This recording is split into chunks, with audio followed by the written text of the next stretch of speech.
og tökum fulltrúa Sjálfstæðisflokksins áskilur sér rétt til bókunar undir þessum dagskrárlið. Einnig fulltrúa meirihlutans. Þá förum við í 8. mál á dagskrá og tökum fram kosningu.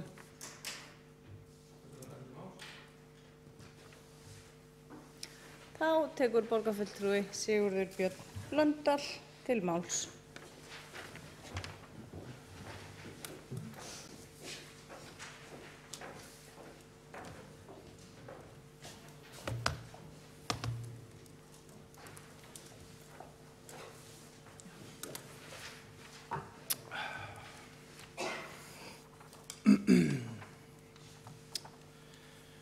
Forseti, ágætu borgarfulltrúar.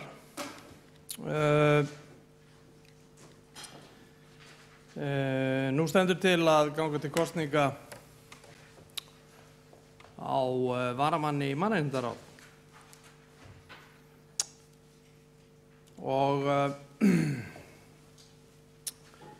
ég kem nú hérna upp til þess að gera grein fyrir afstöðu minni í þessu máli, sem nú svona mál sem að öllu jöfnu mundi ekki vekja mikla athygli eða umræðu. En ástæðan sú að fyrir hálfum mánuði þá ákvað oddviti Framsóknarflokksins og flugvallavinna, væntanlega hennar samstarfsfólk, að tilnefna sem varamann í mannréttindaráð aðila sem að hefur opinberað skoðanir sínar kynþætti, trúarbrögð og samkynhneigð og fleira með mjög ákveðnum hætti. Skoðanir þessa manns eru aukafullar og það má lesa úr orðum hans að það sé ekki endilega rétt að allir njóti jafnra réttinda og jafnvel að fordómar séu bara eðlilegur hlutur. Nú þessi tilnefning og kosning vakti nokkra athygli, eins og þeir vita sem hér sitja, væntanlega einhverjir sem að hlusta. Og í kjölfarið þá var gengið nokkuð á eftir borgarfulltrúum Framsóknar og flugvallavinna til að fá svona einhverja skýringu á því af hverju þær ákváðu að skipa þennan mann sem opinberlega hefur lýst skoðunum sínum á byggingum mosku, múslimum og samkynhneigðum á svona, má segja, heldur ógeðfelldan hátt. Og í viðtali við Vísi sagði borgarfulltrúin Guðfinna Jóhanna Guðmundsdóttir þetta, með leyfi forseta: Gústaf hefur verið virkur í þjóðfélagsumræðunni síðustu árin.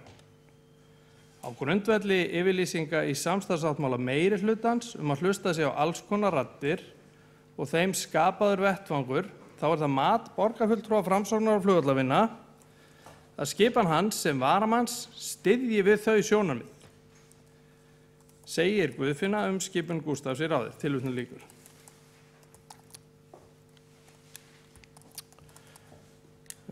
Borgarfulltrúanum finnst að sögn, eða tekur undir, eftir hvernig við lítum á það, mikilvægt að alls konar raddir heyrist í mannréttindamálum og þetta sú rödd sem að hún, borgarfulltrúin Guðfinna Jóhanna Guðmundsdóttir og kollegi hennar, borgarfulltrúi Sveinbjörg Birna Sveinbjörnsdóttir, þetta sú rödd sem að þær og þeir sem að skipuninni standa telja mikilvægast að heyrist. Þetta þeirra rödd.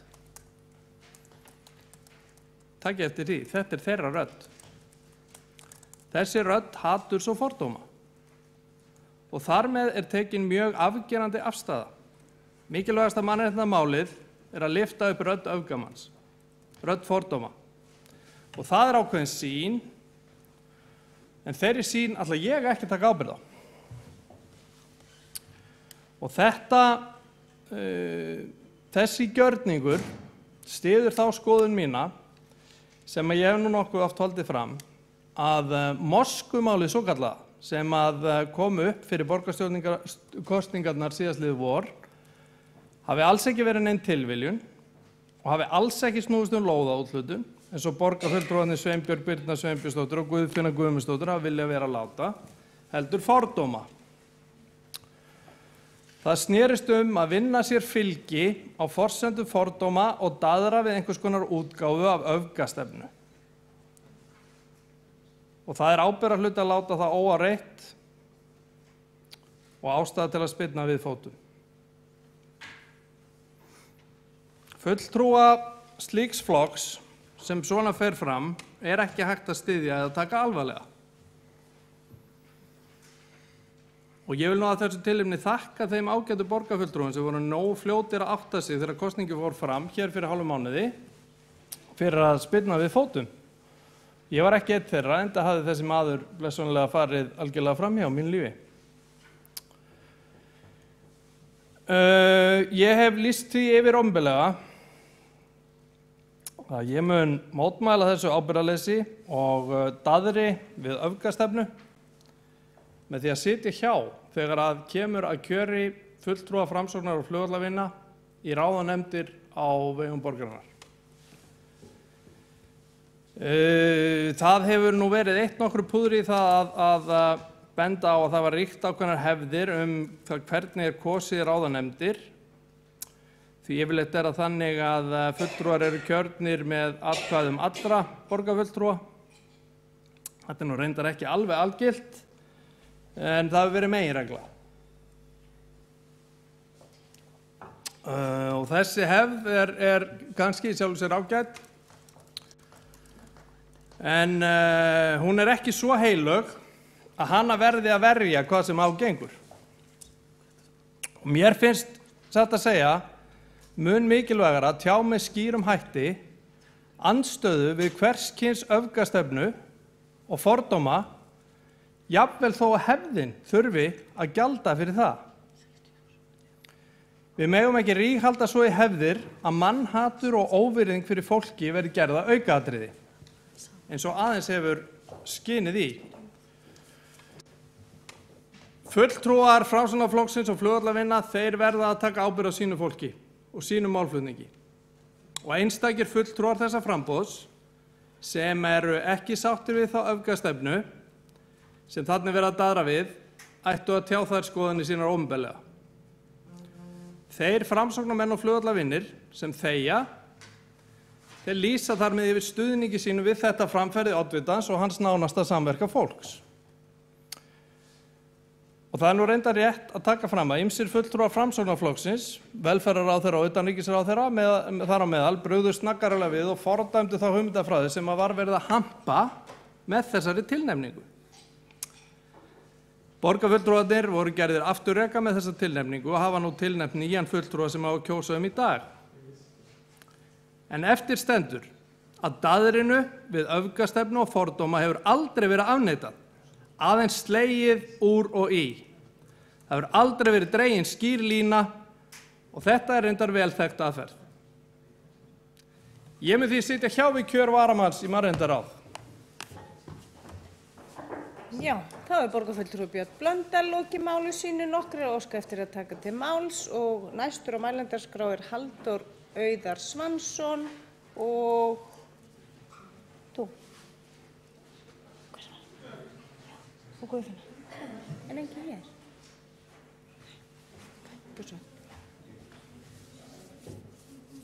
Forseti og borgarstjórn, það ekki venja að taka til máls undir liðum af þessu tagi, en það af ríkri ástæðu sem að ég geri það og hún svipaðs eðlis og ástæðunar sem að borgarfulltrúi Björn Blöndal rakti hér áðan.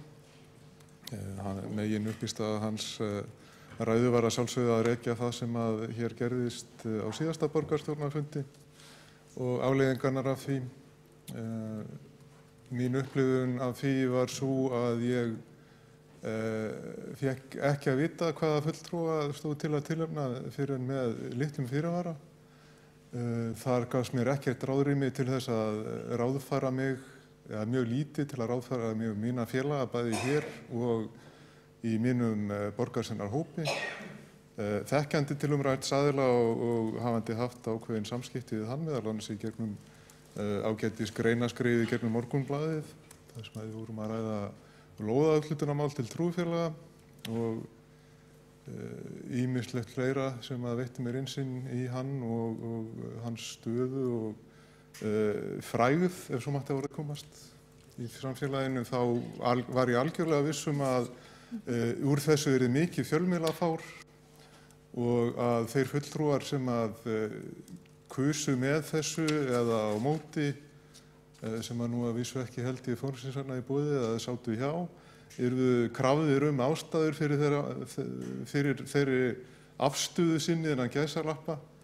Það yrði rætt fram og tilbaka, í það myndi fara mikil orka sem að myndi draga athygli og orku frá mikilvægari málefnum hér í borgarstjórninni. Ég reyndist algjörlega sannspár þar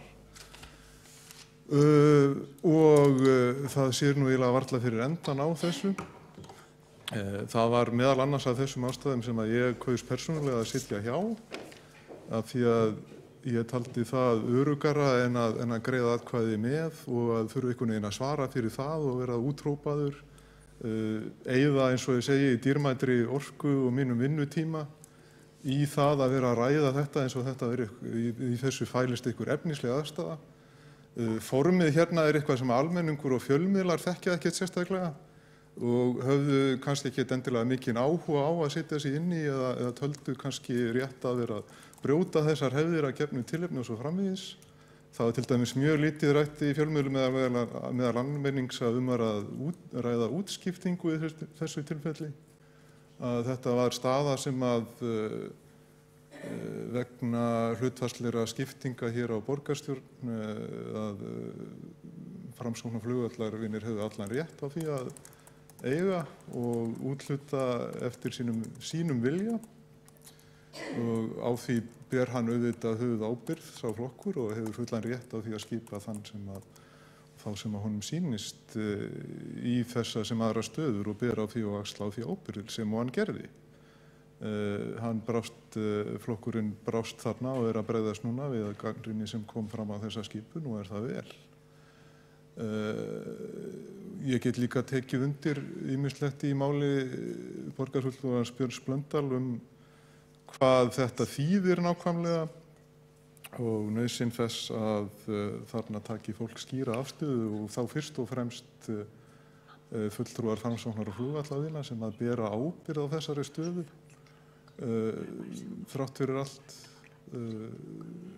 hvað sem einhverjum vísunum í meirihluta sáttmálan þegar við kemur að því að allar raddir eiga að heyrast við kemur. Ég tel það nokkuð róttæka túlkun á því að þetta eigi við trúnaðarstöður á vegum flokkana. Að vissu róttæka og frumlega. En Framsóknarflokkurinn það taldi að Framsóknarflokkur og flugvallarvinir þurfa alltaf að eiga það við sig. Þessa túlkun. Við í Pírötum til dæmis höfum það meginreglu að skipa fólki í okkar trúnaðarstöður sem að standa vörð okkar grunngildi og treyst til að útfæra okkar stefnu. Náttúrulega í samræmi við okkar kjörfylgi. Við gerum ráð fyrir sem eðlilegt að okkar kjósendur sem að greiddu okkur atkvæði búist við að styrkur okkar hlutfallslegur hér í borgarstjórn endurspeglist í öllum okkar trúnaðarstöðum. En ég held að þetta sé orðið nógu langt. Afstaða mín í þessu tilfelli sú sama og borgarfulltrúans Björns Blöndals. Ég mun sitja hjá. Ég mun í framtíðinni íhuga það líka alvarlega að sitja hjá almennt í sambærilegum atkvæðagreiðslum sem snúast skiptingar á stöðu sem að tilheyra einum tilteknum borgarstjórnarflokki. Þetta hefur engin praktísk áhrif á það að sá hópur fær að gera það sem að hann vill og hefur rétt á að gera, að skipta út sínum fulltrúa og ber þá á því ábyrgð. En ég hvet hins vegar og til þess og beita mér fyrir því sjálfur að forminu á þessu verði breytt. Þannig að einhver leið verði fundin til þess að bara sá hópur sem að á þann fulltrúa sem verið að skipta út hverju sinni beri á því ábyrgð. Það fari ekki milli mála og dýrmætum tíma sé ekki eytt í umræðum við fjölmiðla og almenning einhvern rugling á því. Takk fyrir. Þá hefur borgarfulltrúi Halldór Auðar Svansson lokið máli sínu og næstur á mælendaskrá er borgarfulltrúi Guðfinna Jóhanna Guðmundsdóttir.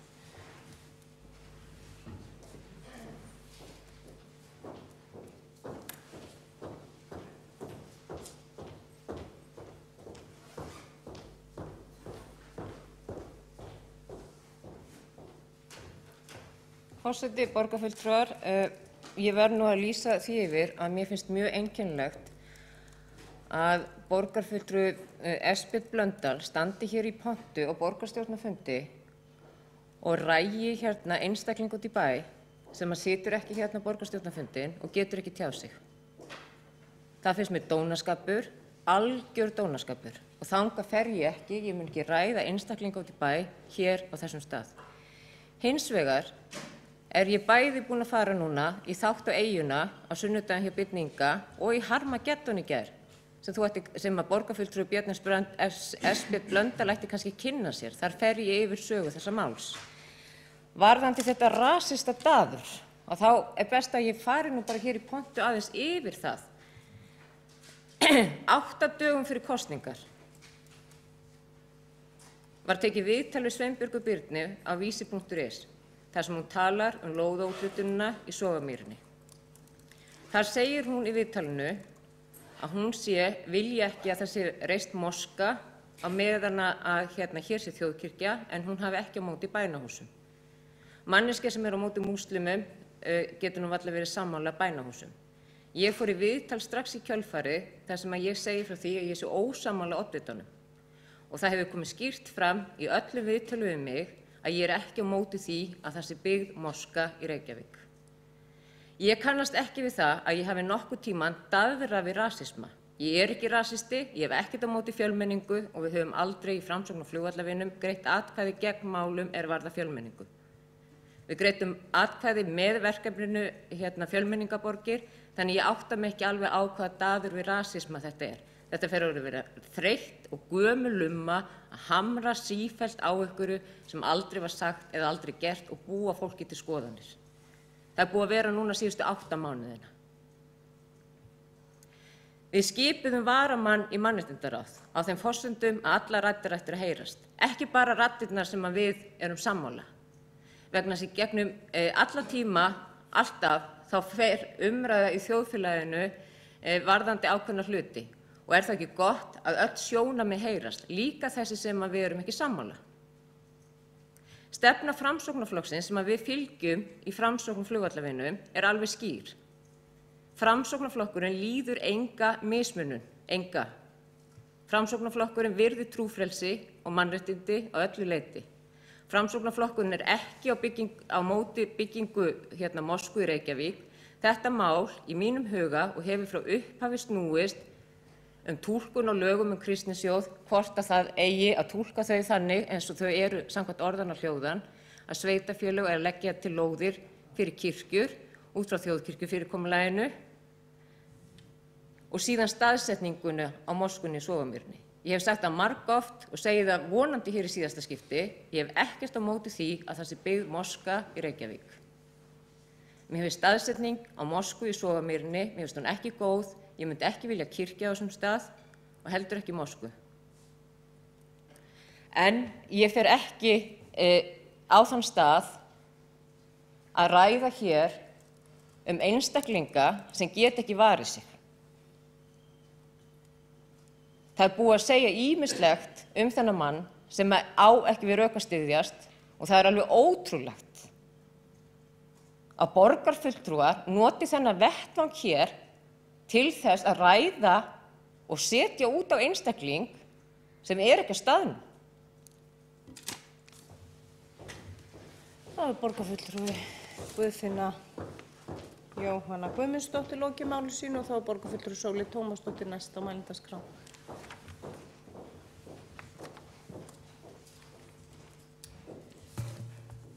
Forseti, góðir borgarfulltrúar.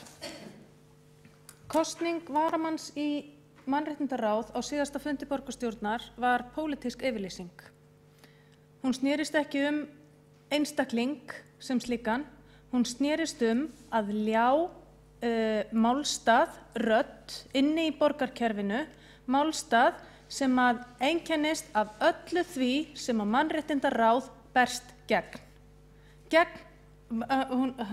Þessi pólitíska yfirlýsing snerist það að ljá málstað, rödd sem að í beinni andstöðu við alla kafla mannréttindastefnu Reykjavíkurborgar. Borgarfulltrúar Framsóknarflokksins bera einir ábyrgð á því kjöri, aleinir. Alveg sama hvernig aðrir borgarfulltrúar greiddu atkvæði hér þennan dag, það voru borgarfulltrúar Framsóknarflokksins sem að tilnefndu viðkomandi einstakling til þess að sitja sem þó bara varamaður í mannréttindaráði allt þetta kjörtímabil. Það voru borgarfulltrúar Framsóknarflokksins sem sáu ástæðu til þess að ljá viðkomandi rödd inn í mannréttindaráði Reykjavíkurborgar. Hér á Íslandi hefur hvorki rasismi né fasismi náð að hreiðra sig að nokkru ráði. Það hefur ekkert stjórnmálaafl þá opinberu stefnu að sporna gegn fjölbreytileika og stefna Framsóknarflokksins virðist vera skýr miðað við það sem að borgarfulltrúi Guðfinna Jóhanna Guðmundsdóttir sagði hér áðan. Engu að síður hér beitt klassískri aðferð sem á tungumáli fjölbreytileikans hefur verið kölluð hundaflautupólitík. Borgarfulltrúar Framsóknarflokksins og flugvallarvinna hafa alveg frá því fyrir síðustu kosningar beitt þessari aðferð til þess að koma rasískum sjónarmiðum á framfæri undir rós. Segjast vera á móti Moskvu af skipulagsástæðum, segjast ljá Gústaf Adolf Níelsenni rödd inn í mannréttindaráði vegna þess að allar raddir að heyrast og þeir séu ósammála því. Allt þetta slá í og úr til þess eins gert að venja fólk við að hér komi rasísk sjónarmið upp á yfirborðið, að hér í rauninni megi tala með rasískum hætti. Það alveg hægt borgarfulltrúar Framsóknarflokksins geta alveg afneitað þessu hér og þeir hafa gert það ítrekað. Þeir hafa ítrekað sagt ég ekki rasisti. Þeir hafa ítrekað sagt ég hef aldrei talað fyrir rasisma. Og já, það sjálfsagt rétt. En þeir hafa stuðlað að því að hér grassera rasísk sjónarmið sem aldrei fyrr.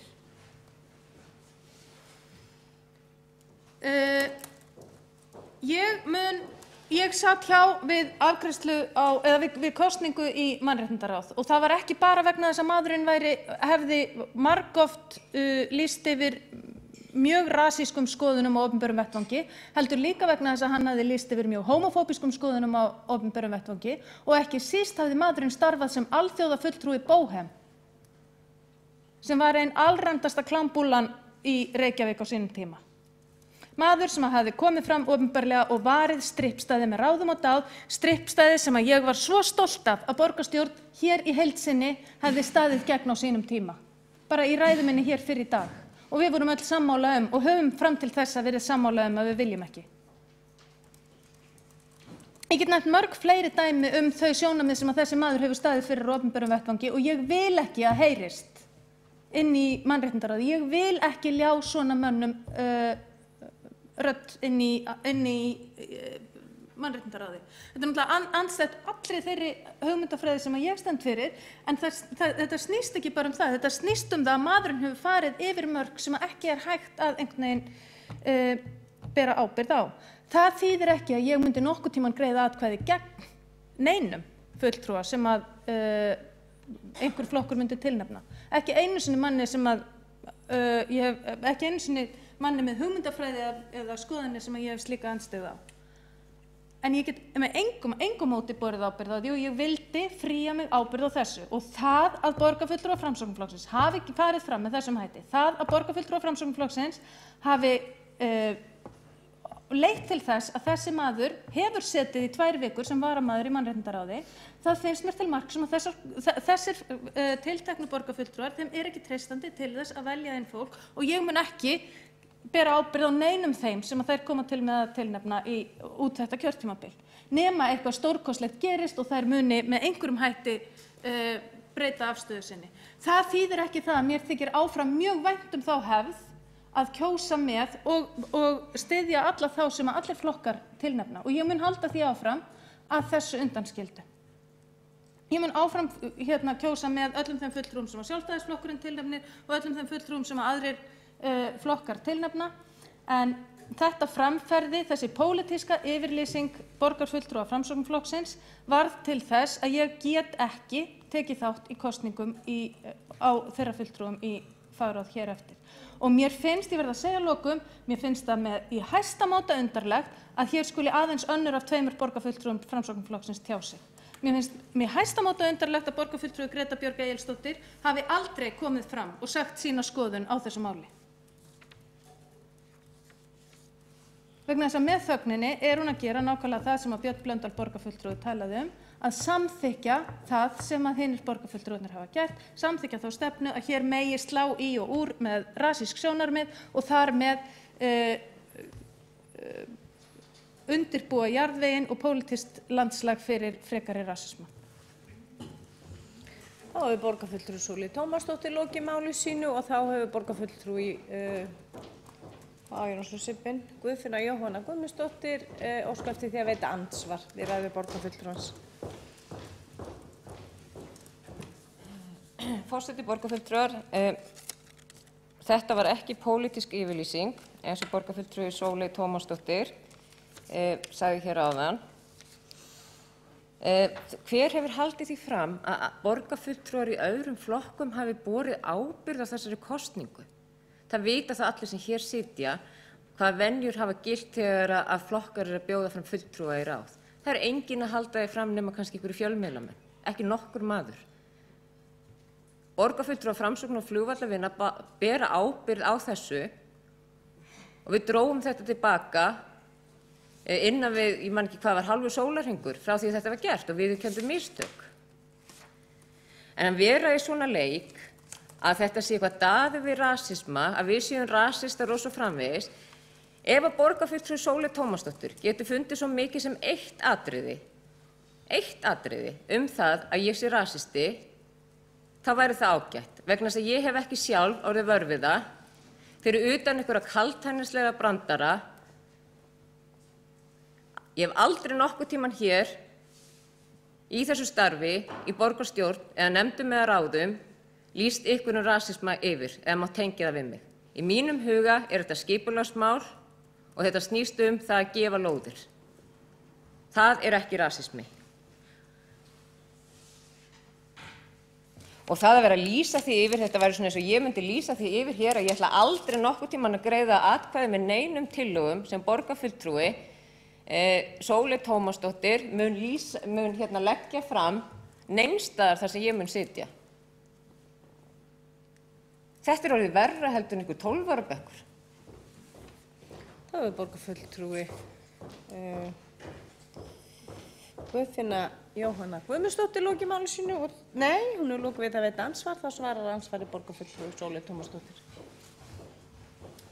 Forseti, góðir borgarfulltrúar, ég hef ekkert sagt það að ég mun ekki greiða atkvæði með tillögum sem að koma einhvers staðar frá, ekki einu sinni frá borgarfulltrúum Framsóknarflokksins, en ég hef ákveðið að ég mun ekki styðja þá fulltrúa sem að Framsóknarflokkurinn tilnefnir í ráðunefndir hér eftir. Ég skal nefna eitt dæmi rasíska tilburði borgarfulltrúa Framsóknar og Flugvallavinna og það kosning Gústafs Adolfs Níelssonar sem varamanns í mannréttindaráði. Þá hefur borgarfulltrúi Sóley Tómasdóttir lokið við það að svara ansvari. Þá tekur borgarfulltrúi Greta Björg Egilsdóttir til máls.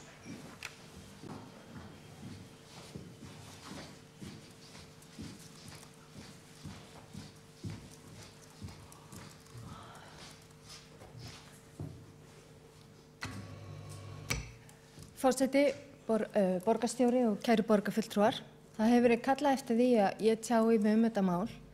Ég hef vísvitandi ekki gert það hingað til vegna þess að í aðdraganda kosninganna þá var þetta mál ekki rætt. Þetta moskumál kom upp í blaðaviðtali hjá Sveinbjörgu 8 dögum fyrir kosningar eins og oft hefur komið fram og það sem hún sagði þar lýsti svo alls ekki minni skoðun. Og eins og Guðfinna kom inn á þá hefur hún oft komið fram og lýst sínum skoðunum og ég mun tjá mig þetta mál hér og nú en láta þar við sitja. Ég alls ekki á móti múslimum og hef ekki verið og heldur ekki á móti byggingu mosku í Reykjavík. Ég hafði ekki gengið til liðs við Framsóknarflokkinn eða ég hefði talið það að flokkurinn stæði fyrir slíkum skoðunum. Ég skal viðurkenna það að ég vissi af þessari tilnefningu hans Gústafs en ég þekkti bara ekki til mannsins og hafði þessna ekki myndað með neina skoðun á honum. Morgun eftir þessa kosningu var það tekið fyrir og við komumst að þær niðurstöðu að þessi skipun hafi verið mistök og sammæltust að draga þetta tilbaka og ég gaf kost á mér í staðinn til þess að reyna að, eða þú veist, til þess að koma mínum skoðunum á framfæri vegna þess að þetta eru ekki mínar skoðunir og ég hef aldrei verið á móti samkynhneigðum og er ekki á móti samkynhneigðum. Ég á margar samkynhneigðar mjög góða vini sem að eiga nú örugglega eftir að gretta sig þegar þau þurfa að hlusta á mig segja þetta. En þetta eru mínar skoðunir og ég skil samt vel afstöðu sumra borgarfulltrúa hér að þeir geta ekki ábyrgst sem sagt skipanir fulltrúa í trúnaðarstörf hjá okkar flokki, að sjálfsögðu ekki. En ég get alveg ábyrgst það að ég stend fyrir það sem ég er búin að segja hér. Takk. Þá borgarfulltrúi Greta Björg Egilsdóttir lokið máli sínu og borgarfulltrúi Hildur Sverrisdóttir næst á mælendaskrá.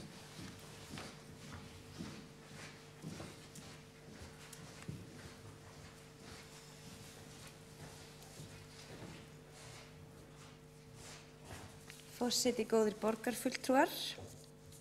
Já, það er gott að einfalda og skýra og aðgengilega umræðan kemur svona eftir tæplega 10 klukkustunda fund þar sem allir eru tilbúnir í að ræða það allt saman og 8 mánaða sögu ýmsa flokka og hvað þeir sögðu og hvað þeir sögðu ekki. Ég hef engan sérstakan áhuga á að fara þá leið í þessari umræðu. Mér finnst hún faktískt orðin pínlítið furðuleg.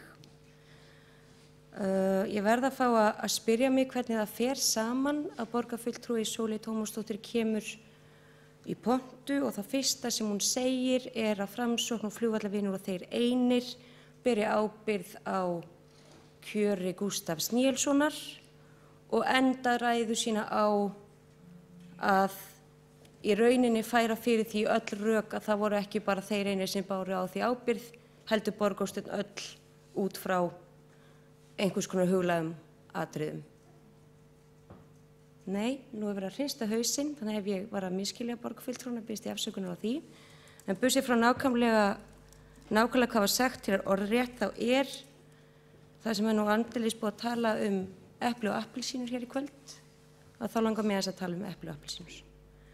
Því að mér langar aðeins að ræða það að hvað svo sem okkur finnst viðkomandi menn, viðkomandi málefni, viðkomandi flokka og hvaða fulltrúa þeir kjósa að hafa sem sína fulltrúa og hver sem hefur rétt fyrir sér í því eða rangt eða eitthvað er að mínu viti kemur þessu máli bara ekkert við. Og bara það að við skulum standa þar sem við erum að fara að kjósa fulltrúa sem einn flokkur kýs hafa sinn fulltrúa í einu ráði hérna í Reykjavík, erum við að eyða dágóðum tíma og ég ætla að leyfa mér að fullyrða að það verði ekki liðin í 10 klukkutímar á þessum fundi, þá værum við mögulega öll með einum öðrum hætti að fara að stíga hérna upp og fara að ræða þetta mál, ekki endilega prinsipin í málinu, heldur eitthvað varðandi Framsókn sem á að koma þessu máli bara akkúrat ekkert við. Það er nefnilega bara þannig. Og ef við sjáum það ekki þannig, ef við sjáum það ekki sem það prinsip sem það er, þá er pólitísk ábyrgð eitthvað sem við þurfum aðeins að velta fyrir okkur hvað þýðir og hvernig við viljum stuðla að henni. Það er bara svo einfalt. Pólitísk ábyrgð er kvitt og klárt lang besti öryggisventillinn sem að íslensk og bara stjórnmál hafa. Það er að flokkar og stjórnmálamenn standa kvitt og klárt gagnvart sínum kjósendum, gagnvart almenningi og þurfa að svara til saka. Kannski daginn eftir, kannski í næstu kosningum, en einhvern tímann. Það er ekki stóri dómur andstæðinga. Og þegar Sóley Tómasdóttir borgarfulltrúi sagði hér rétt áðan, þetta var pólitísk yfirlýsing að vilja fá þennan mann í mannréttindaráð. Já, það er bara hárrétt og það snýst mitt málið. Ég persónulega get verið móti því að ég býst við að borgarfulltrúi Sóley Tómasdóttir sér ósátt við það ákvörðun eins og kom í ljós að voru ansi margir. þá ber Framsókn og flugvallavinir ábyrgð á því. Punktur. Borgarfulltrúi Sólveig Tómasdóttir fullyrti líka að hún myndi alltaf kjósa með öllum fulltrúum Sjálfstæðisflokksins.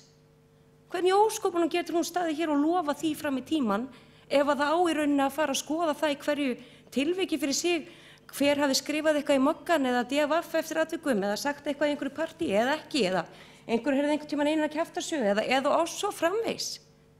Hvar nákvæmlega liggur línan? Hafði Gústa Níelsson brotið einhver lög? Að mér að vitandi ekki. Er óhugulegt það sem hann var að tala og kannski sérstaklega fyrir flokk sem hefur kannski ekki alveg gert nógu hreint fyrir sínum dyrum í umhverfum sem er óbúslega viðkvæmt? Já, vissulega. Átt að skipa hann í eitt viðkvæmasta ráði hvað það varðar, já. Var það vond ákvörðun? Já. Það kemur okkur bara ekkert við.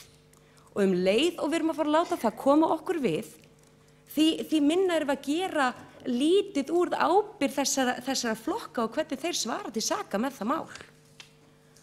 Þannig ég ætla að leyfa mér að lýsa yfir smá vonbrigði með að við skulum í þessari umræðu enn og aftur að fara að tala hvað Moskvu umræðan snerist og hvort þessu ennþá búin að hrista af sér það slíður og orð og svo framvegis. Ég hef á því hellings og skoðunum, ég skal ræða það hvar og hvenær sem er, já, jafnvel til dæmis í mannréttindaráði.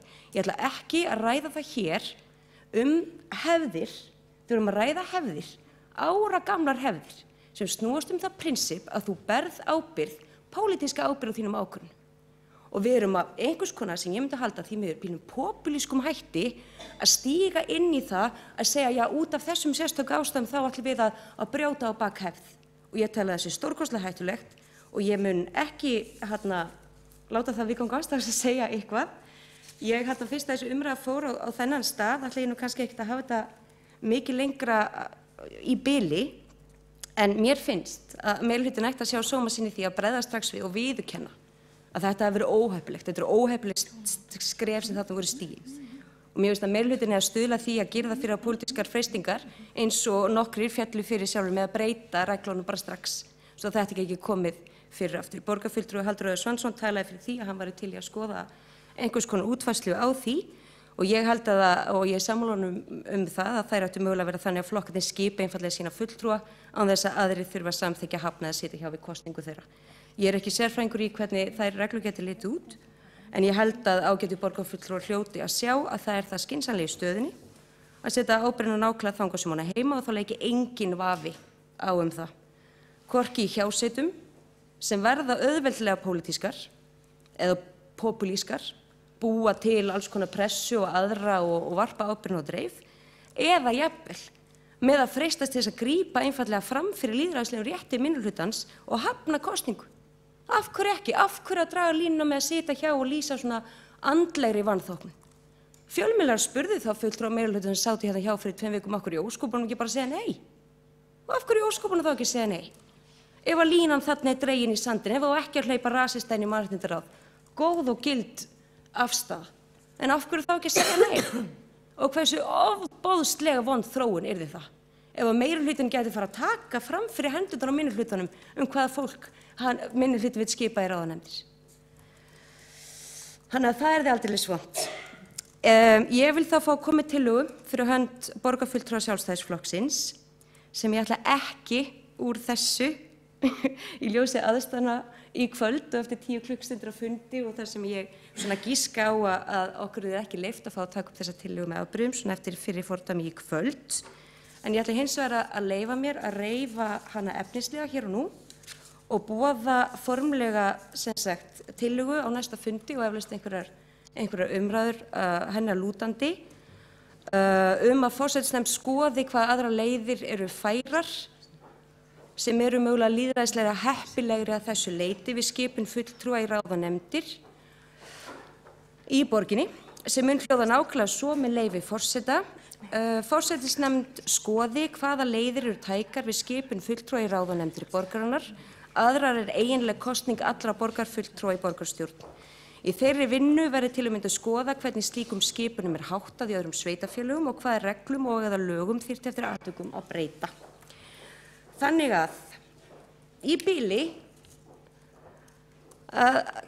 spurning hvort við hugsum þetta ekki alveg svona pínu pragmatíst og pínu prinsiplega séð og leggjum aðeins hausinn í bleyti hvort við getum ekki að skert þetta eins betur og pottþéttar svona fyrir lýðræðið og pólitísku ábyrgðina og hvar hún eigi heima. Þannig að bara þangað til næst. Takk. Það var borgarfulltrúi Hildur Sverrisdóttir lokið máli sínu. Það var 3 borgarfulltrúar óskað eftir því að veita ansvar við ræðu borgarfulltrúans og við tökum það eftir röð. Og fyrstur til að veita ansvar er borgarfulltrúi Halldór Auðar Svansson.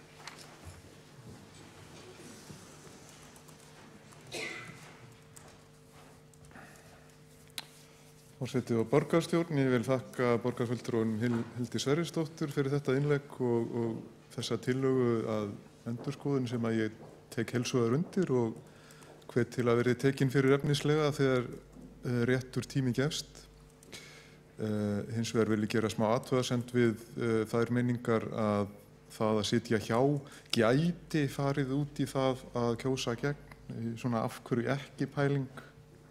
Þetta er það sem að á ensku kallast slippery slope. Þú veist að mæla gegn einhverju einu vegna þess að eitthvað annað geti gerst.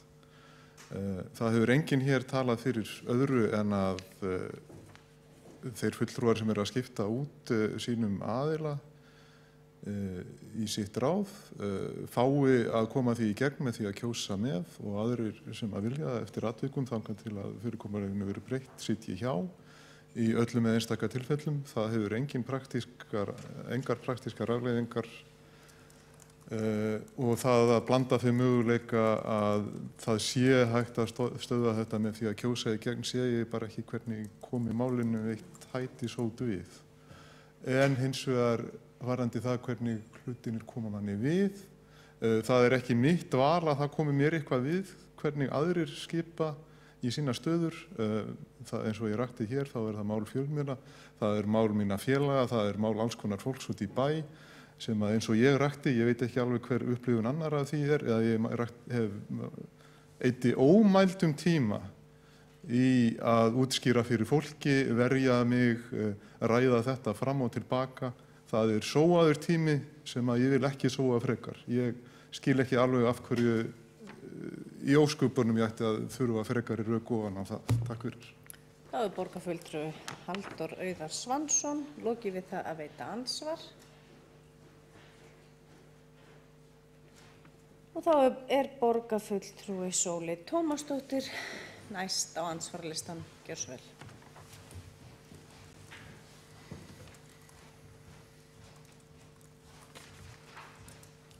Forseti, góðir borgarfulltrúar. Bara til þess að útkljá það, ég talaði í ræðu minni að það væri enginn sem bæri ábyrgð á tilnefningu Gústafs Adolfs Níelssonar annar en borgarfulltrúar Framsóknarflokksins. Þannig er það. Aftur á móti þykir mér mjög vænt þá hefð og mér finnst hún góð og ég myndi helst vilja halda henni áfram, að við kjósum bara með þeim sem að flokkar tilnefna. Þannig hefur það virkað í gegnum tíðina og það hefur ekki verið neitt mál. Það sem er vont er að Framsóknarflokkurinn fór yfir mörk sem að einhvern veginn gerði það að verkum að ég get ekki haldið í þá hefð gagnvart þeim flokki. Ég mun halda í þá hefð gagnvart öðrum flokkum. Auðvitað, kannski er það alveg rétt ábending hjá borgarfulltrúa Hildi Sverrisdóttur að auðvitað er erfitt fyrir mig að segja að ég muni alltaf kjósa með öllum sem að borgarfulltrúa Sjálfstæðisflokksins muni tilnefna. Hver veit nema þeir fari út á einhverja sambærilega braut, ég vona ekki og ég ger ekki ráð fyrir því. Að einhvern tímann muni einhver fara svo langt yfir strikið eins og borgarfulltrúar Framsóknarflokksins hafa gert núna. Ég geri bara ráð fyrir að áfram verði ágætt sátt þá fulltrúa sem eru tilnefndir. Ég hef kosið inn, eins og ég hef ítrekað sagt á hinum ýmsu samfélagsmiðlum, ég hef kosið inn alls konar fólk sem ég hef alls konar skoðanir á og hef verið alveg hjartanlega ósammála í alls konar ábyrgðarstöður á vegum borgarinnar og ég mun halda því áfram. Ég ber ekki ábyrgð á þessum fulltrúum eftir sem áður. Það er bara falleg hefð að við sammælumst að kjósa viðkomandi fulltrúa í ráð og nefndir og það mun ég gera. Mér finnst mjög leiðinlegt að borgarfulltrúi Hildur Sverrisdóttir eins og mjög margir aðrir skuli setja svona mikinn fókus á það hvernig við kusum í þessu, af því að það er rétt sem hún segir að það voru borgarfulltrúar Framsóknarflokksins sem báru ábyrgð á þessu. Það skiptir engu máli hvort að ég sit hjá eða ekki og Hildur Sverrisdóttir veit það jafn vel borgarfulltrúi og ég og allir aðrir að við munum ekki kjósa gegn einum eða neinum og ég margtók það fram í ræðu minni hér áðan. Og hún veit það líka að það er mjög mikill munur þar á. ég vil bara ítreka það eru borgarfulltrúar Framsóknarflokksins sem að gáfu út á pólitísku yfirlýsingu að Gústav Adolf Níelsson ætti erindi í mannréttindaráð Reykjavíkurborgar sem betur fyrir þeirra að skipta því út núna en þeirra tilnefningum get ég ekki treyst hér eftir. Það borgarfulltrúi Sóley Tómasdóttir lokið við það að veita andsvar.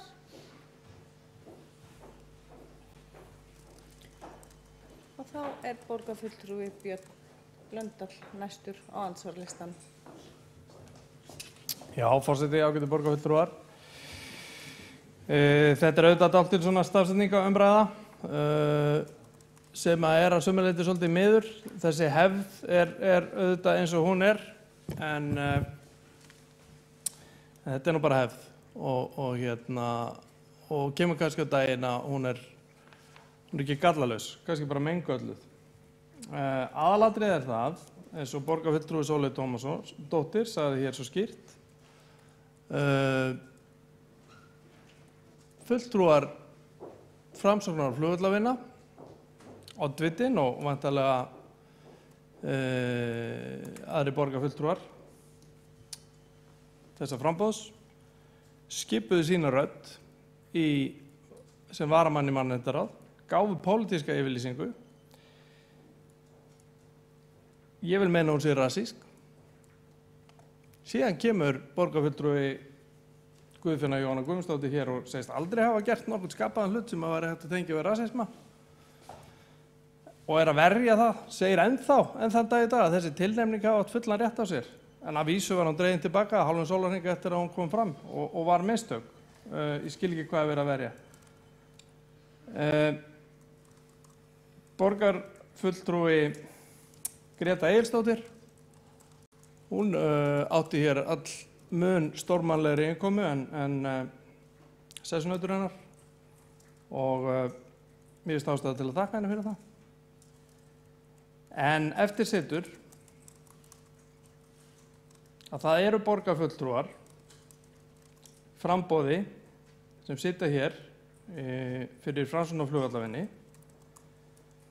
sem enn daðra við og slá úr og í þegar það kemur að öfgaskoðunum og rasisma og öðru slíku. Og það bara ekki nógu gott. Þá hefur borgarfulltrúi Sigurður Björn Blöndal lokið við það að veita andsvar. Borgarfulltrúi var að veita andsvar í ræðu borgarfulltrúi Hildar Sverrisdóttur. Það nokkur á mælendaskrá, óskar borgarfulltrúin eftir að komast á mælendaskrá. En þá borgarstjóri næstur á mælendaskrá. Forseti, ágæta borgarstjórn. Okkur hefur verið tíðrætt það að þessi langt liða fundinu það alveg hárrétt og ég held að sé samt mikilvægt að færa þessa hluti aðeins í orð. Ég vil byrja því að taka hjartan undir mjög margt sem kom fram í ræðu borgarfulltrúa Hildar Sverrisdóttur og raunar borgarfulltrúa Sóleyjar Tómasdóttur þá pólitísku yfirlýsingu að bjóða nefndarmann eða varamann fram á síðasta fundi. Ég vil síðan taka undir þar sem kom fram í ræðu mjög margra að þetta alls ekki einfalt mál. Það alls ekki einfalt mál hvernig að haga atkvæði við svona kringumstæður og þetta í raun svona kannski klassískt vandamál þegar verið í fulltrúalýðræði að kjósa í nefndir þar sem hugsanlega einhverjir kjörnir fulltrúar eru fulltrúa viðhorfa sem brjóta gegn ákveðnum grunngildum sem eru jafnframt undirstaðan undir þetta fyrirkomulag. Og í þessu tilviki gildi sem liggja mannréttindastefnunni og mannréttindaráði og bara tilvistasti grundvallar og þá spurning hvernig eðlilegt að tjá hug sinn til þess. Á maður bara að sitja þegjandi? Það væntanlega ótækt og þess vegna gerum við það ekki, hvorki í eftirleiknum opinberri umræðu né hér í kvöld. Almenn og góð regla að sitja hjá þegar að ræða í raun hlutfallssæti sem að viss flokkur á og ber ábyrgð á þannig tilnefningu. Nei, sem almenn regla það eiginlega ótækt líka. En það réttlætanleg undantekning þegar þannig ber við að það verður að draga línu í sandinn? Það var mín niðurstaða fyrir 2 vikum og ég held að hún hafi stuðst í rök. Með því vildi ég undirstrika ábyrgð Framsóknarflokksins á tilnefningunni en leið að ég gæti ekki tekið þátt í því. Hugsanlega hefði ég frekar átt að halda ræðu það, ég veit það ekki. En ég held mér hefði liðið svolítið einkennilega með að halda slíka ræðu og greiða síðan atkvæði á þessa leið. En hugsanlega hefði það þá valdið einhverju umræðu það sem var í gangi. Það gott að vera vitur eftir á. En ég held að tillagan sem að borgarfulltrúi Hildur Sverrisdóttir reifaði að forsætisnefnd setjist yfir það verkefni að finna eitthvað form á þessari hlutfallskosningu sem betur endurspegli að fulltrúar hvers og eins flokks séu ábyrgð þess flokks og annarra ekki sé góð. Ég held hún sé ekki fullrædd en hún slær mig sem skynsamleg leið til þess að svona sé og með því ég ekki að segja að við höfum þá að þegja það hverjir eru skipaðir. Ég man til dæmis eftir að hafa haldið hér ræður það þegar einhver meirihlutinn skipaði eintóma karla í nefndir fyrir sína hönd og það mál sem að ég held að við getum látið okkur varða. Við getum látið okkur varða skipun annarra flokka á svo mörgum forsendum.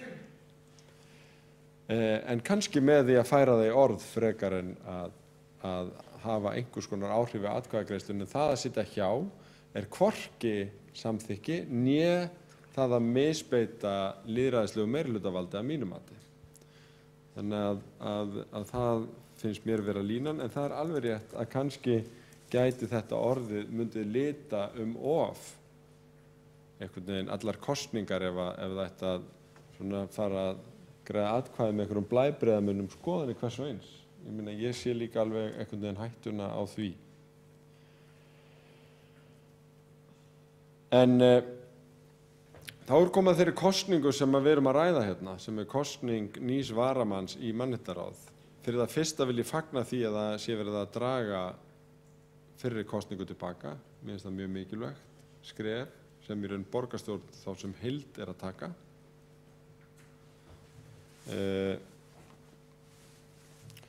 Í öðru lagi að þá vil ég þakka Gretu Egilsdóttur fyrir hennar orð hér fyrir kvöld þar sem að mér fannst hún gera bæði skýra grein fyrir andstöðu sinni við þann málflutning sem hafði verið uppi í aðdraganda kosninga þó seint væri framkomin eins og framkom í hennar máli sjálfrar. Þá hefur hún ekki haft orð á því opinberlega áður en þá finnst mér engu síður mikilvægt að það komi fram. Og mér finnst mikilvægt að það komi fram núna þegar hún í framboði sem varamaður í mannréttindaráð.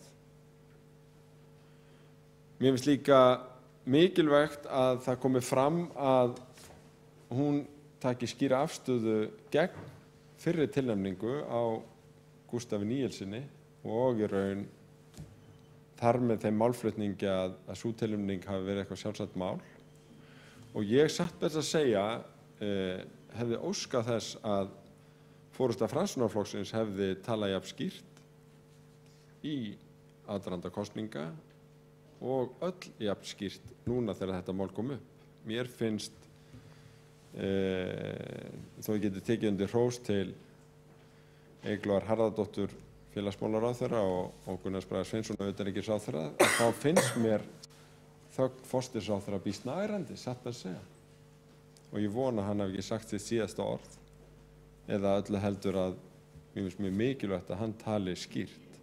Og ég hef lengi kallað eftir því að Framsóknarflokkurinn og forysta hans gerir hreint fyrir sínum dyrum í þessu máli og mér fannst borgarfulltrúi Greta Egilsdóttir gera það fyrir sína parta og hallast því að þó ég verði leið algjörlega þá afstöðu að sitja hjá í þessu máli, þá hallast ég að því að nota ekki þetta undantekningar, svona þessar undantekningar sitja hjá, heldur mun ég greiða atkvæði með hennar kosningu. Þá borgarstjóri lokið máli sínu og þá hefur Guðfinna Jóhanna Guðmundsdóttir óskað eftir því að veita andsvar við ræðu borgarstjóra.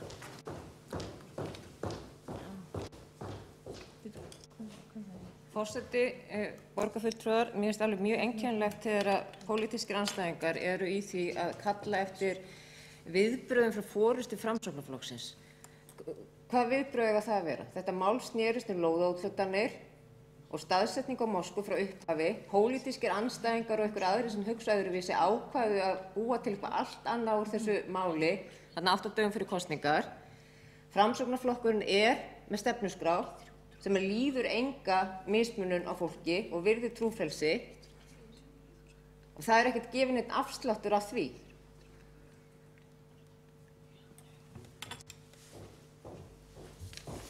Þá borgarfulltrúi Guðfinna Jóhanna Guðmundsdóttir lokið við það að veita andsvar.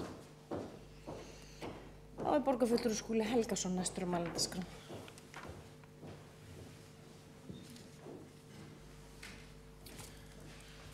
Forseti, ágæta borgarstjórn. Ég vil byrja á því að þakka fyrir þessa umræðu og ég tel að hún sé reyndar mjög mikilvæg, löngu tímabær.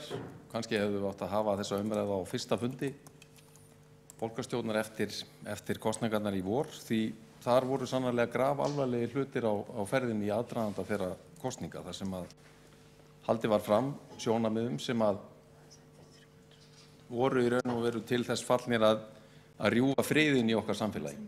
Og því miður ekki hægt að draga neina fjöður yfir það að þessi atburðarás, bæði umræðan í aðdraganda kosninga en síðan í raun og veru staðfestingin sem að við fáum með tilnefningu Framsóknar og flugvallarvina á varamann í mannréttindaráð hér daginn, sendi óræk skilaboð það að það væru hér sjónarmið á ferðinni inn í borgarstjórn sem að ég fyrir mitt leyti gæti engan veginn forsvarað að leggja nafn mitt við. Og ég fagna því að við séum að í raun og veru gera grein fyrir stöðu okkar, afstöðu okkar hér daginn og í þessu grundvallamáli hér í kvöld, þó óvenjulegt sé. Og ég tel að þó að hér hafi fallið orð frá í þessari umræðum að það sé alvarlegt, stórkostlega alvarlegt að brjóta hefðir, að þá sé mun alvarlegra að sitja hjá og láta hefðina ráða för þegar að grundvallar mannréttindi eru í húfi eins og sannarlega í þessu efni. Því ég get ekki séð annað en að það hafi verið skýr pólitísk yfirlýsing með þeirri tilnefningu sem að við vorum að kjósa hér í mannréttindaráð á sínum tíma. Það sem að undir var maður sem að hefur með skoðunum sínum lýst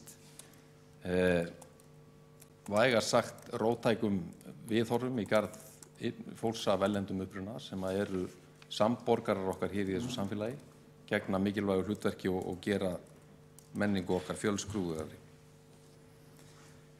Ég satt hjá að því ég gat ekki forsvarað það að bera ábyrgð á þessari skipan, þó að ég hafi hingað til alltaf fylgt þeirri meginreglu að skipta mér ekki af því hvað aðrir flokkar gera varðandi skipan í embætti. Þetta var í mínum huga alger undantekning frá meginreglunni. Ég talaði það að þetta væri mikilvæg umræða og þakka fyrir hann og ég held að hún hafi dregið ákveðna hluti fram. Ég vil þakka sérstaklega Gretu Björgu Egilsdóttur fyrir hennar hreinskipta innlegg hér. Ég held að það hafi skipt mjög miklu máli upp á fyrir okkur sem erum að ganga til atkvæða hér á eftir að fá svo skýra og afdráttarlausa yfirlýsingu hvar hún stendur í þessum málum.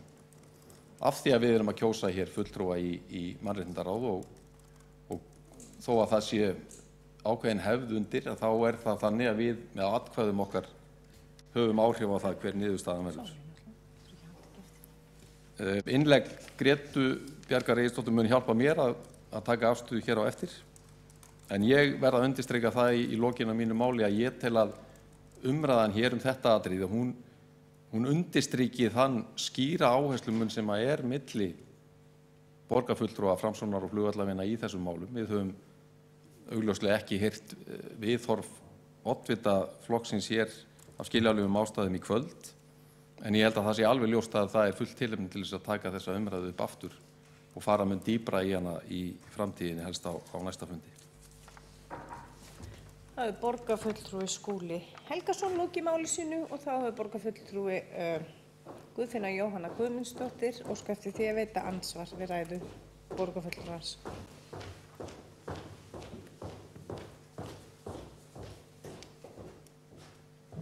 Forseti, borgarfulltrúar, ég svo ánægð með hvað það eru allir góðir í meirihlutanum, hvað þetta réttsýnt og gott fólk sem gerir aldrei mistök. Og ég held að við borgarbúar megum bara vera heppnir að eiga svona fólk. Fólk sem gerir mest lítið annað heldur en að upphefja sjálft sig á því að búa til skoðanir fyrir annað fólk. Ég held eftir aðeins að líta í eigin barm. Það hefur borgarfulltrúi Guðfinna Jóhanna Guðmundsdóttir lokið við það að veita andsvar.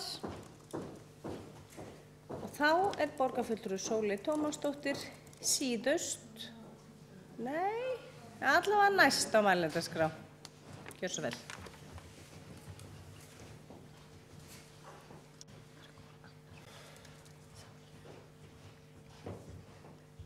Forseti, góðir borgarfulltrúar,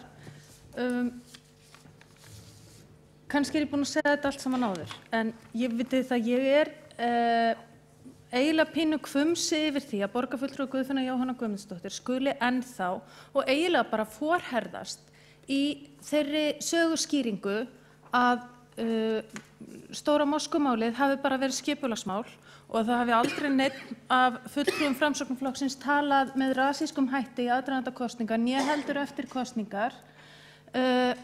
Og ég bara, mér finnst það eiginlega ótækt að borgarfulltrúin skuli haga sér með þessum hætti. Vegna þess að á sama tíma og þetta lóðamál kemur upp, að þá ekki rætt rússnesku rétttrúnaðarkirkjuna, það ekki rætt ásatrúarhofið, það ekki rætt Búdda, uppbyggingu fyrir Búdda trúarfólk.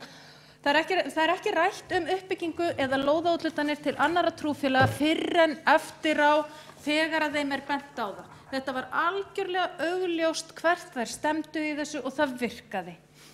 Á sama tíma og borgarfulltrúi Sveinbjörg Birna Sveinbjörnsdóttir í sömu útsendingu, í sama viðtali og hún sver það af sér að þetta stóra moskumál snúist múslimahatur eða rasisma, að þá talar hún nú samt að það hafi þurft, talar að það hafi þurft lagasetningu í Svíþjóð til að stöðva þvinguð hjónabönd múslima þar í landi og það sé nú eitthvað sem við þurfum að hafa áhyggjur af.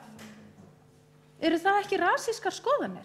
Og hún ekki að ýja að því að uppbygging á mosku hér geti leitt til einhvers sem að við viljum ekki? Eða datt henni bara allt í einu í hug að þetta geti verið, að það geti stafað ógn af múslimum algjörlega bara af skipulagsástæðum? Ég orðin alveg rosalega þreytt á því hvernig borgarfulltrúar Framsóknarflokksins koma fram og virðast ætla að halda áfram að koma fram. Finnist borgarfulltrúunum við vera góð eða að upphefja sjálf okkur eða eitthvað, þá verða þeir bara eiga það við sig. Ég ætla að halda áfram að byggja á einhverjum svona grundvallarmannréttindum í afstöðu minni gagnvart þeim viðfangsefnum sem við erum að fást við hér í borgarstjórn og ég hvet borgarfulltrúa Framsóknarflokksins til þess að gera slíkt hið sama. Þá hefur borgarfulltrúi Sóley Tómasdóttir lokið máli sínu og þá hefur borgarfulltrúi Guðfinna Jóhanna Guðmundsdóttir óskað eftir því að gera stutta athugasemd. Viltu komast á mælendaskrá? Já, þá ert þú ekki næst, elskan. Þá næstur á mælendaskrá borgarfulltrúi Björn Blöndal.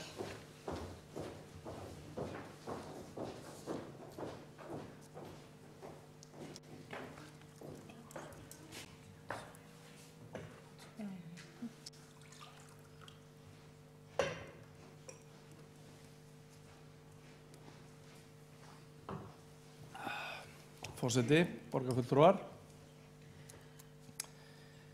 Já, ég tek nú undir margt sem að hér hefur komið fram, meðal annars þau orð borgarfulltrúa Skúla Helgasonar að þetta hafi verið gagnleg umræða sem hugsanlega hefði mátt taka fyrr. En mér sýnist á öllu og viðbrögðum sérstaklega borgarfulltrúans Guðfinnu Guðmundsdóttur. Þetta sé líklega ekki síðasta sinn sem að umræðum þessi mál verið tekin hér. Mér finnst sko, ég í grunninn sammála mörgu sem að borgarfulltrúi Hildur Sverrisdóttir sagði og það auðvitað gott að hafa svona einhverjar hefðir sem að hægt að halda í og annað slíkt, en þær verða auðvitað en þær geta þurft að víkja. Þetta nú þráttur allt bara hefðir. Þær geta þurft að víkja þegar að það er augljóst að það þarf að spyrna við fótum. Og já, þessi tilnefning þarna í mannréttindi, þetta var auðvitað svona, við erum nú kannski farin að endurtaka okkur enda klukkunar margt, en hérna það er auðvitað verið að gefa mannréttindum fingurinn með, þetta er svona orðatildæki sem er notað, með þessari tilnefningu. En það er nú eitt og það eru kannski bara mistök. Hérna, við skulum bara, við segjum það bara, það eru bara mistök. En hitt er verra að afneitunin skuli vera svona fullkomin hjá borgarfulltrúa Guðfinnu Guðmundsdóttur. Hún kannast enn ekki neitt við neitt.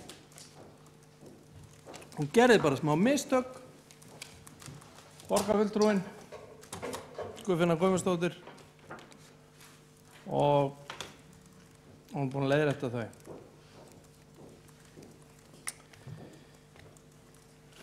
Hún hefur ekkert gert, hún hefur ekkert við hennar málflutning að athuga nýja annarra borgarfulltrúa Framsóknarflokksins. Ekki neitt. Þetta er allt eðlilegt, snýst bara skipulagsmál. Þetta er auðvitað bara ekki boðlegt. Sorry. Ég ítreka hins vegar að mér finnst Greta Egilsdóttir borgarfulltrúi að hafa komið hér fram af myndugleik á þessum fundi. Og ég verð að segja það eins og er að mér finnst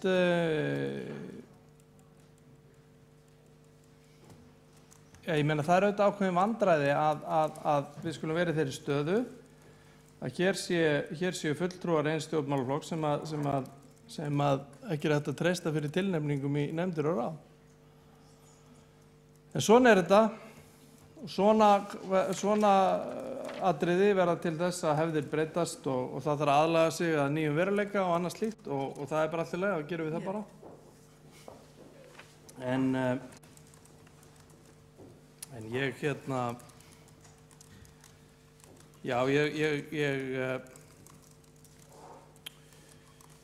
veit ekki hvað skal segja. Þetta er staðan. Við munum sjálfsagt ræða þetta oft. Sýnist það allavega með við viðbröðum. En svona er þetta. Takk fyrir. Borgarfulltrúi Björn Blöndal hefur lokið máli sínu og það er borgarfulltrúi Heiða Björg Hilmisdóttir næst á mælendaskrá.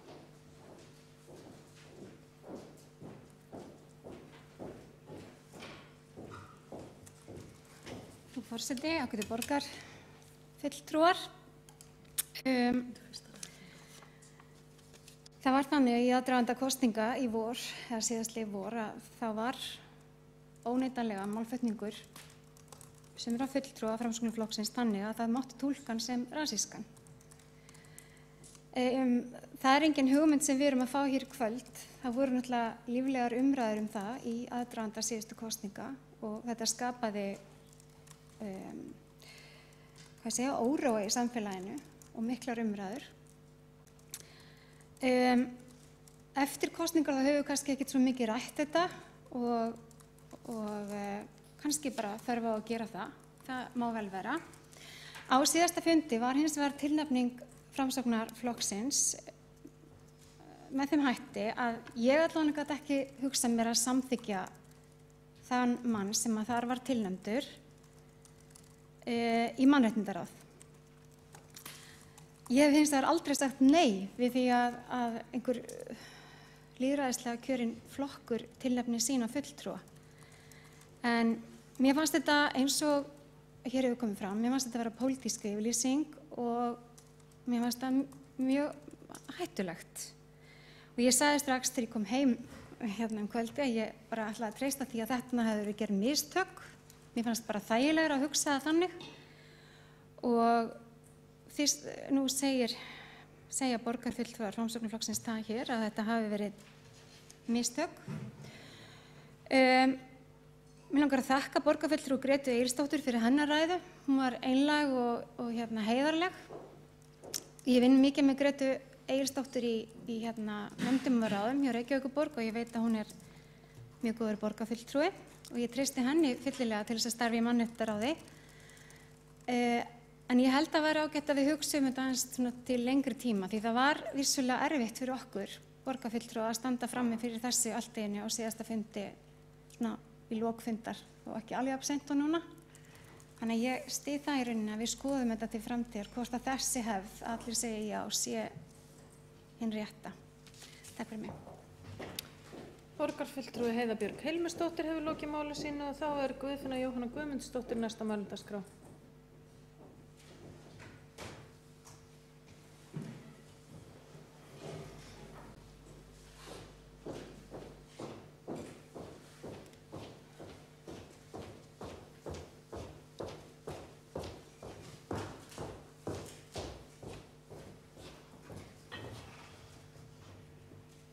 Forseti, borgarfulltrúar, ég ætla að nota þessar 10 mínútur sem ég hef hérna aðeins að fara yfir forsöguna á þessu Moskvumáli sem að virðist einhvern veginn ekki alveg hafa komist nægilega vel til skila og vona það að það verði nú loksins að það takist.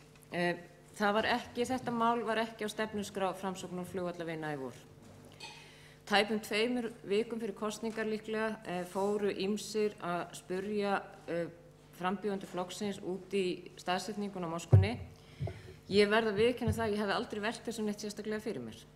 Þó svo að ég vinni við húsnæðismál dagsdaglega, að þá er ég bara þannig að ég hef engan sérstakann áhuga á kannski trúmálum, þannig að ég var ekkert að velta því fyrir mér hvar þessi söfnuðir sem búið eru útluta lóðum að fara að byggja. Hvort að það ég man ekki hvað það marg, kannski 9-10 dögum fyrir kosningar, þá setur Sveinbjörg Birna einhvern statusfærslu inn á Facebook hjá sér varðandi það. Ég man ekki hvernig þetta var orðað, hvaða álit fólk hefði á þessari staðsetningu eða eitthvað slíkt, ég bara man þetta ekki. Það sem gerist í kjölfari er það að Vísir hefur samband við hana á föstudeginum 8 dögum fyrir kosningar og tekur viðtal við hana og hún hefur lýst því sjálf yfir að viðtalið snerist nú meira og minna eitthvað annað heldur en þetta. Hún hefur verið þarna í bíl með börnunum sínum og verið að tala við kennara og verið á leið heima þegar hún var með hita og þetta viðtalið tekið við hana, ég hafði ekki hugmynd þetta viðtal fyrir en ég sá það eins og aðrir þegar það birtist. Í kjölfarið ég var nú stödd út í bæ þegar þetta viðtal var birtist og í kjölfarið fer ég á kosningaskrifstofuna og þá er RÚV mætt á svæðið, tekur viðtal við Sveinbjörgu og í kjölfarið fer ég í viðtal. Ég man ekki hvort það var Vísir eða DVF og það birtist næsta dag sem bar yfirskriftina ekki sammála oddvitanum. Það sem að ég segi það að ég sé ekki sammála oddvitanum að það eigi ekki að byggja moskur af því að það sé þjóðkirkjufyrirkomulagið. Ég hafi ekkert á móti moskum. Ég ræði það að ég telji að lögin kristnisjóð eigi við þjóðkirkjufyrirkomulagið og ég sé á móti því að öllum trúfélögum séu gefnar lóðir, ekki bara þessu. Og mér finnst staðsetningin afleitt og ég minnist á það að mér finnst miðað við húsnæðisekluna í borginni að ef að borgin eigi svona mikið á lausum lóðum að það ætti nú frekar notaður í húsnæðismál. Ástæðan fyrir því að ég bauð mig fram í borgarstjórn var vegna húsnæðismála, skipulagsmála og flugvallarins. Það var ekki út af einhverjum slíkum málum sem að virðist nú vera einhvern veginn leidd inn í. Ég virði trúfrelsi. Ég hef ekkert á móti múslimum frekar en kristnumönnum eða trúleysingjum. Mér gæti ekki staðið og meira sama hvaða trúarskoðanir fólk hefur. Ég ítreka það aftur, ég hef ekkert á móti því að sé byggð moska í Reykjavík í mínum huga og öll þau viðtöl sem ég fór í þarna fram á kosningum að þá sagði ég það sama í öllum viðtölum. Við þekkjum öll þáttinn sem var á Stöð 2 föstudagskvöldinu fyrir kosningarnar þegar Sveinbjörg segir eitthvað á þá leið Hver hefði trúað því að Svíar hefði þurft að setja lög nauðungarhjónabönd og það verður allt vitlaust. Ég held að svo umræða sem er í þjóðfélaginu, það eru ýmsir hlutir hjá öfgahópum og ég er ekki að tala um að múslímar sem búa hér á Íslandi eða múslímar almennt séu öfgahópar, ekki frekar heldur en kristnir öfgahópar eru almennt til, það eru öfgahópar allstaðar. En ég hef ekki orðið vör við það að öfgahópar séu í þessu samfélagi. Þannig að þetta var ekki á stefnuskránni, þetta var ekkert það sem var planað. Ég hef ekkert á móti fjölmenningu, ég hef ekkert á móti samkynhneigðum, ég hef ekkert á móti trúarbrögðum. Þannig að málið snýst, vonandi hef ég svona nokkurn veginn gert grein fyrir afstöðu minni. Ég mun ekki daðra við rasisma ef það er hætta að fólk haldi við gerðum mistök, þau voru leiðrétt. Meira mun ég ekki segja það mál. Ég er ekki rasisti. Þannig ég mun ekki daðra við rasista hér í borgarstjórn. Ég hef engan áhuga á því, ekki nokkurn einasta. Takk fyrir. Borgarfulltrúi Guðfinna Jóhanna Guðmundsdóttir hefur lokið máli sínu og þá hefur Björn Blöndal óskað eftir að veita andsvar við ræðu borgarfulltrúans. Forseti, ágætu borgarfulltrúar. Það er gott að það sé komið fram að borgarfulltrúi Guðfinna Guðmundsdóttir sé ekki rasisti, en það er samt nokkru spurningum ósvarað í þessu. Það er í fyrsta lagi, hvað var borgarfulltrúi Guðfinna Guðmundsdóttir ekki sammála á oddvitanum? Og hvernig getur það að hætta við að byggja mosku leyst húsnæðisvanda Reykvíkinga? Sem sagt, er bein fjárhagsleg tengsl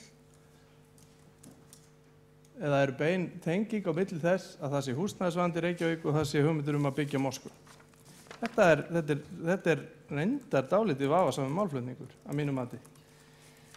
En skil ég það rétt að það sé verið að taka undir það hér að borgarfulltrúi Sveinbjörg Birna Sveinbjörnsdóttir hafi haft uppi rasískar áróður og daður við öfgaskoðanir? Borgarfulltrúi Björn Blöndal hefur lokið að veita andsvar, þá svarar borgarfulltrúi Guðfinna Jóhanna Guðmundsdóttir andsvari.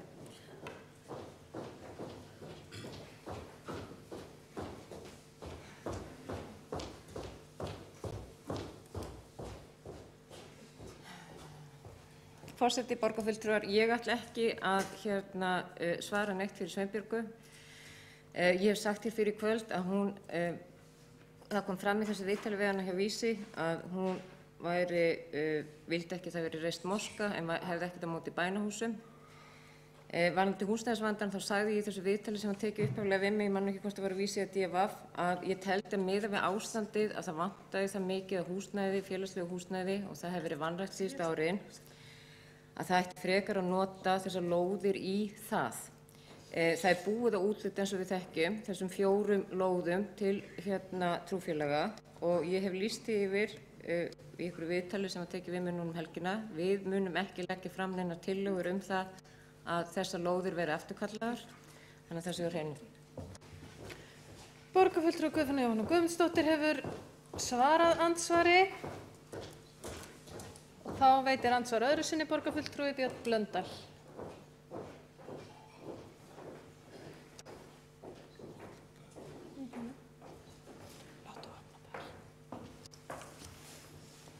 Forseti, borgarfulltrúar, fyrst við erum aðeins þá best að fá þetta alveg á hreint. Borgarfulltrúi Guðfinna Guðmundsdóttir dregur sem sagt tilbaka þau ummæli að það sé bein tenging á milli húsnæðiseklu í borginni og úthlutunar lóðar til moskubyggingar. Og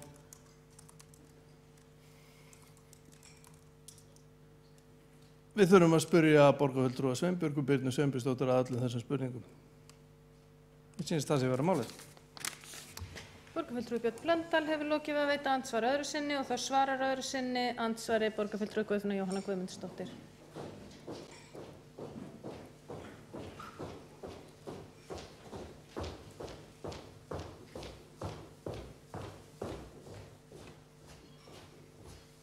Forseti, borgarfulltrúar, ástæðan fyrir þessa tengingu var, sem hefur vonandi komið skýrt fram hjá mér, var að vegna þess að það var til dæmis ekki keyptar eða byggðar félagslegar íbúðir á síðasta kjörtímabili, það vantaði húsnæði sem við þekkjum og það er húsnæðisekla í borginni, við vitum að því, að þá sagði ég í viðtali að mér þætti undarlegt að það væri verið að nota lausa lóðir í slíkt á þessum tímapunkti meðan að það vantaði lóðir til þess að byggja húsnæði. Ég hef ekkert á móti því að, ég hef ekkert meira, mér finnst ekkert sjálfsagðara ef við erum að gefa lóðir, að þá finnst mér að öll trúfélög eigi að hafa rétt á því. Það eru, ég man ekki hvort það er 30-40 trúfélög skráð og þá er spurning hvað gerum við ef við túlkum lögum kristnisjó þannig að öll trúfélög eru rétt á einni lóð í hverju sveitarfélagi, ég held að séu það tæplega 3000 lóðir. En mér skilst að túlkun sé nú ekkert að fullu leyti þessi í borgarstjórn og hafi ekki verið síðustu árin að það eigi að gefa öllum trúfélögum lóðir. En þetta snerist í sambandi við það að það var húsnæðisekla í borginni. Ég fór fyrst og fremst í framboð út á húsnæðismálum, skipulags- og byggingarmálum og flugvöllinum. Þar af leiðandi tengi ég kannski allt við skipulagsmál og húsnæðismál en ekki annað en svo ég sagði áðan, ég hafði ekkert sérstaklega velt þessari mosku fyrir mér fyrir þennan tíma. Borgarfulltrúi Guðfinna Jóhanna Guðmundsdóttir hefur lokið við að svara andsvör og þá er andsvörum lokið. Óskar borgarfulltrúin eftir að taka til máls? Borgarfulltrúi Halldór Auðar Svansson hefur óskað eftir að taka til máls.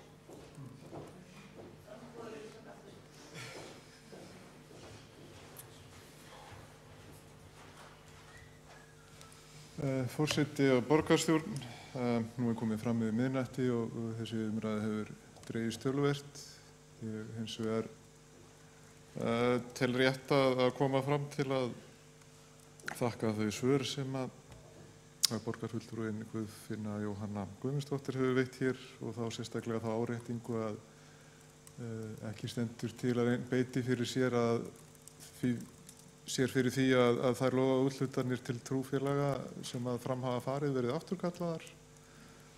Ég held að það sé eitthvað sem að sé og eigi að vera hægt að sættast rétt eins og þá afstöðu borgarstjórnar eða borgarráðs sem var áréttuð með áskorun til Alþingis 1. október 2013 að endurskoða lög kristnisjóð í því skyni að skerpa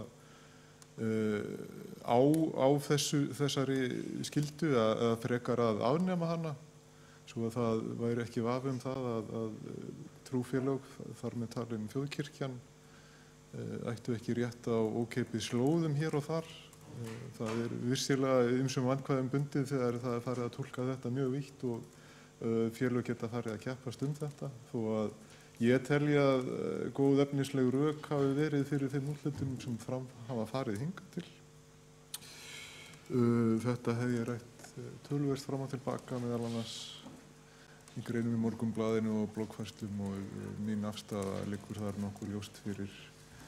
Þannig að ég ætla ekki að lengja þetta enn frekar. Takk fyrir.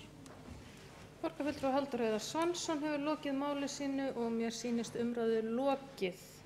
Þá er komið að kosningu í mannréttindaráð þar sem að lagt er til að Greta Björg Egilsdóttir taki sæti Gústafs Adolfs Níelssonar sem varamanns í mannréttindaráði. Þau sem samþykkja það gefi merki.